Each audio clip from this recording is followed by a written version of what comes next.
নামটা শুনেই কি কপাল কুঞ্চিত হলো? এক অবজ্ঞা ভরা বিতৃষ্ণা হৃদয়কে ভরিয়ে তুলল। মনের মানসপটে ভেসে উঠল কি এক বিকট দর্শনা, শ্যামাঙ্গী ভীষণাকৃতি নারী মূর্তির প্রতিচ্ছবি। তবু কষ্ট করে আমার কথা শোনো, মনে করো তোমাদের কাছে এটাই আমার দাবি। প্রথম দর্শনেই প্রেম, বিবাহের জন্য উতলা নাছোড়বান্দা।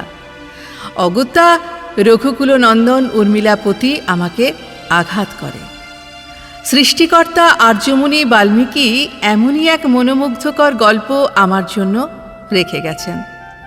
তোমরা ছোটবেলা থেকেই শুনে আসছো, এবার না হয় শুনবে আমার কথা। এক অবহেলিত অনার্য নারীর অন্তরের অন্তঃস্থলের কথা।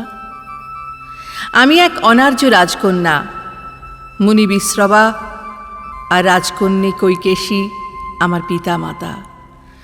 দশানন রাবণ, জ্ঞানী বিভীষণ ও শক্তিশালী কুম্ভকর্ণ মোর ভ্রাতা। সৌভাগ্যের সকল রেখা আমার কপালে এঁকেছিলেন বিধাতা। প্রবল আত্মসম্মানবোধ, প্রখর উপস্থিত বুদ্ধি, ঈর্ষণীয় বংশগৌরব অন্য আর 5টি নারীর থেকে করেছিল আলাদা। সেই নারী অন্য এক সমাজের এক বিবাহিত পুরুষের জন্য ব্যাকুল।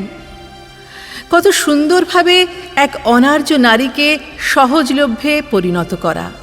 হোক না সে সুদর্শন পুরুষ। নারীরা কি কেবল সুদর্শন পুরুষকেই ভালোবাসে, বিবাহ করতে চায়? জানো কি, আমারও ছিল একজন মনের মানুষ।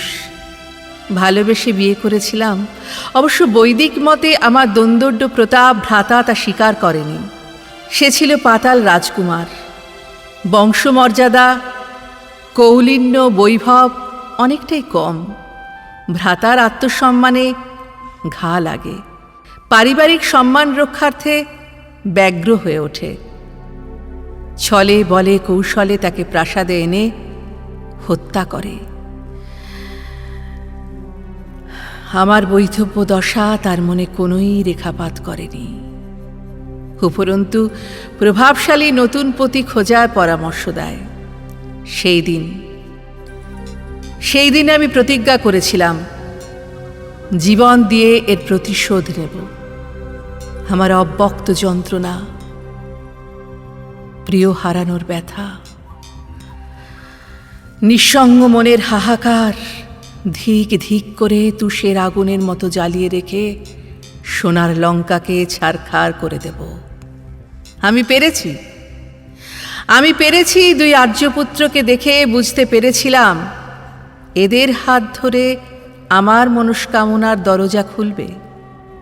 কিন্তু আমার দাম্ভিক ভ্রাতা আমার ছলনা বুঝতে পারেনি। সকলের উপদেশ অগ্রাহ্য করে যুদ্ধে লিপ্ত হয়েছিল। প্রতিশোধের নেশা আমাকে পাগল করে তুলেছিল। একে একে সব প্রিয়জন হারিয়েও আমার জ্বালা কমছিল না। কিন্তু ইন্দ্রজিতের যুদ্ধে যাওয়ার খবর শুনে আমি অস্থির হয়ে পড়েছিলাম। দিনের শেষে ও যখন ঘরে ফিরল না, বিশ্বাস করো